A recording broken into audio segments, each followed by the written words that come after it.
जय श्री गुरुदेव, जय श्री कृष्णा। श्रीमद् भगवद गीता का यह मातम्य पद्म पुराण के उत्तराखंड के अध्याय 175 से लेकर अध्याय 192 तक से लिया गया है। ओम श्री परमात्मने नमः। श्रीमद् भगवद गीता के पहले अध्याय का महात्म्य।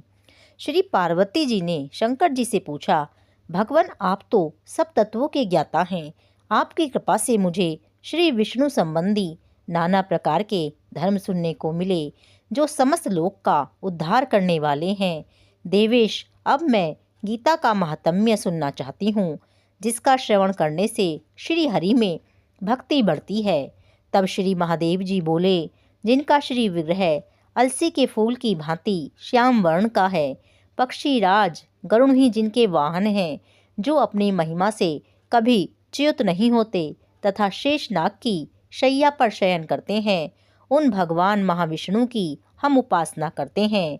एक समय की बात है, मूर दैत्य के नाशक भगवान विष्णु शेषनाग के रमणीय आसन पर सुखपूर्वक विराजमान थे। उस समय समस्त लोकों को आनंद देने वाली भगवती लक्ष्मी ने आदरपूर्वक प्रश्न किया। श्री लक्ष्मी जी ने पूछा, भगवान आप संपूर्ण जगत का पालन करते हुए भी अपने ऐश्वर्य के प्रति उदासीन से होकर जो इस क्षीर सागर में नींद ले रहे हैं, इसका क्या कारण है? तब श्री भगवान बोले, हे सुमुखी, मैं नींद नहीं लेता हूँ, अपितु तत्व का अनुसरण करने वाली अंतर्दृष्टि के द्वारा अपने ही माहेश्वर तेज का साक्षात कर रहा हूँ। देवी, यह वही तेज है जिसका योगी पुरुष कुशाग्र बुद्धि के द्वारा अपने अंतःकरण में दर्शन करते हैं तथा जिसे मीमांसक विद्वान वेदों का सार तत्व निश्चित करते हैं। वह माहेश्वर तेज एक अजर प्रकाश स्वरूप आत्म रूप, रोग शोक से रहित अखंड आनंद का पुंज, निरीह तथा द्वैत रहित है। इस जगत का जीवन उसी के अधीन है, मैं उसी का अनुभव करता हूँ। देवेश्वरी, यही कारण है कि मैं तुम्हें नींद सा लेता प्रतीत हो रहा हूँ। श्री लक्ष्मी जी ने कहा, हे ऋषिकेश, आप ही योगी पुरुषों के धिये हैं, आपके अतिरिक्त भी कोई ध्यान करने योग्य तत्व है, यह जानकर मुझे बड़ा कौतूहल हो रहा है। इस चराचर जगत की सृष्टि और संहार करने वाले स्वयं आप ही तो हैं, आप सर्वसमर्थ हैं। इस प्रकार की स्थिति में होकर भी यदि आप उस परम तत्व से भिन्न हैं तो मुझे उसका बोध कराइए। श्री भगवान बोले, हे प्रिय, आत्मा का स्वरूप द्वैत और अद्वैत से पृथक, भाव और अभाव से मुक्त तथा आदि और अंत से रहित है।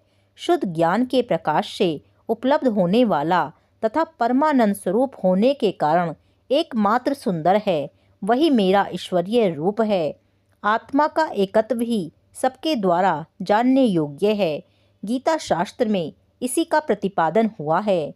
अमित तेजस्वी भगवान विष्णु के ये वचन सुनकर लक्ष्मी देवी ने शंका उपस्थित करते हुए कहा, भगवान, यदि आपका स्वरूप स्वयं परमानंदमय और मन वाणी की पहुँच के बाहर है तो गीता कैसे उसका बोध कराती है? मेरे इस संदेह का आप निवारण कीजिए।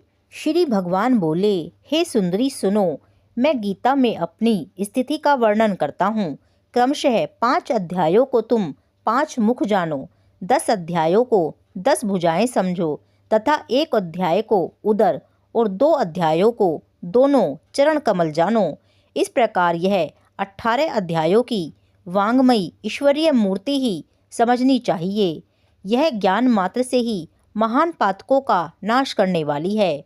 जो उत्तम बुद्धि वाला पुरुष गीता के 1 या आधे अध्याय का अथवा 1 आधे या चौथाई श्लोक का भी प्रतिदिन अभ्यास करता है, वह सुशर्मा के समान मुक्त हो जाता है। श्री लक्ष्मी जी ने पूछा, हे देव, सुशर्मा कौन था, किस जाति का था और किस कारण से उसकी मुक्ति हुई? तब श्री भगवान लक्ष्मी जी को बताते हुए बोले, हे प्रिय, सुशर्मा बड़ी खोटी बुद्धि का मनुष्य था। पापियों का तो मानो वह शिरोमणि ही था। उसका जन्म वैदिक ज्ञान से शून्य एवं क्रूरतापूर्ण कर्म करने वाले ब्राह्मणों के कुल में हुआ था। वह न तो ध्यान करता था, न जप, न होम करता था और न ही अतिथियों का सत्कार। वह लंपट होने के कारण सदा विषयों के सेवन में ही आसक्त रहता था। हल जोतता और पत्ते बेचकर जीविका चलाता था।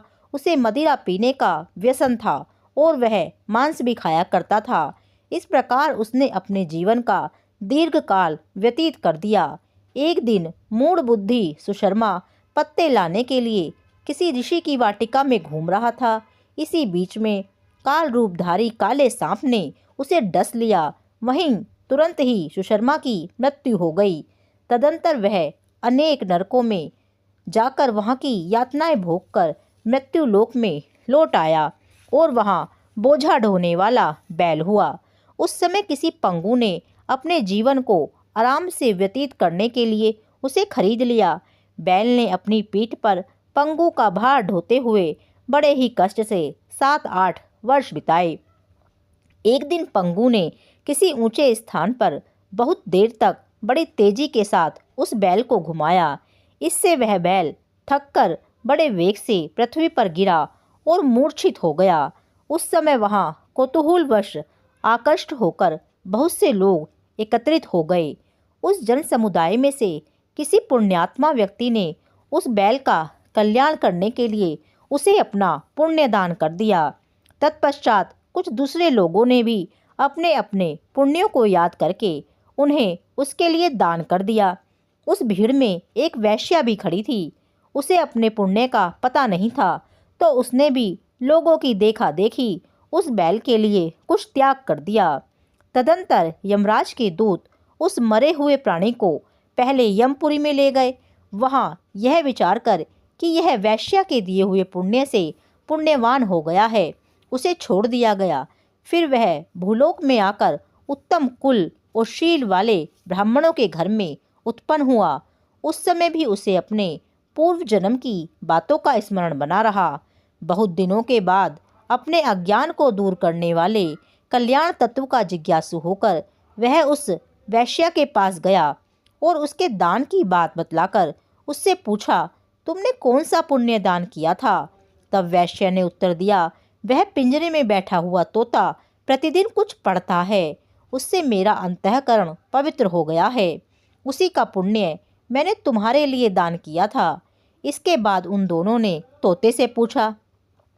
तब उस तोते ने अपने पूर्व जन्म का स्मरण करके प्राचीन इतिहास कहना आरंभ किया। तब वह तोता बोला कि पूर्व जन्म में मैं विद्वान होकर भी विद्वता के अभिमान से मोहित रहा करता था। मेरा राग द्वेष इतना बढ़ गया था कि मैं गुणवान विद्वानों के प्रति भी ईर्ष्या भाव रखने लगा। फिर समानुसार मेरी मृत्यु हो गई और मैं अनेकों घृणित लोकों में भटकता फिरा।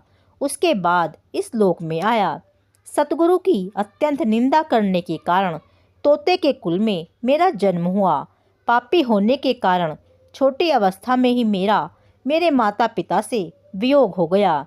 एक दिन मैं ग्रीष्म ऋतु में तपे हुए मार्ग पर पड़ा हुआ था कि तभी वहाँ से कुछ श्रेष्ठ मुनि मुझे उठा लाए और महात्माओं के आश्रय में आश्रम के भीतर एक पिंजरे में उन्होंने मुझे डाल दिया। वहीं मुझे पढ़ाया गया। ऋषियों के बालक बड़े ही आदर के साथ गीता के प्रथम अध्याय की आवृत्ति करते थे। उन्हीं से सुनकर मैं भी बारंबार पाठ करने लगा। इसी बीच में एक चोरी करने वाले बहेलिये ने मुझे वहां से चुरा लिया। तत्पश्चात इस देवी ने मुझे खरीद लिया। यही मेरा वृतांत है जिसे मैंने आप लोगों से बता दिया। पूर्व काल में मैंने इस प्रथम अध्याय का अभ्यास किया था, जिससे मैंने अपने पाप को दूर किया है। फिर उसी से इस वैश्या का भी अंतःकरण शुद्ध हुआ है और उसी के पुण्य से ये द्विज श्रेष्ठ सुशर्मा भी पाप मुक्त हुए हैं। इस प्रकार परस्पर वार्तालाप और गीता के प्रथम अध्याय के महात्म्य की प्रशंसा करके वे तीनों निरंतर अपने अपने घर पर गीता का अभ्यास करने लगे और फिर ज्ञान प्राप्त करके वे मुक्त हो गए। इसीलिए जो कोई भी गीता के प्रथम अध्याय को पढ़ता, सुनता तथा अभ्यास करता है, उसे इस भवसागर को पार करने में कोई कठिनाई नहीं होती। इसीलिए हम सभी को गीता का अध्ययन करते रहना चाहिए। जय श्री राधे, जय श्री कृष्णा।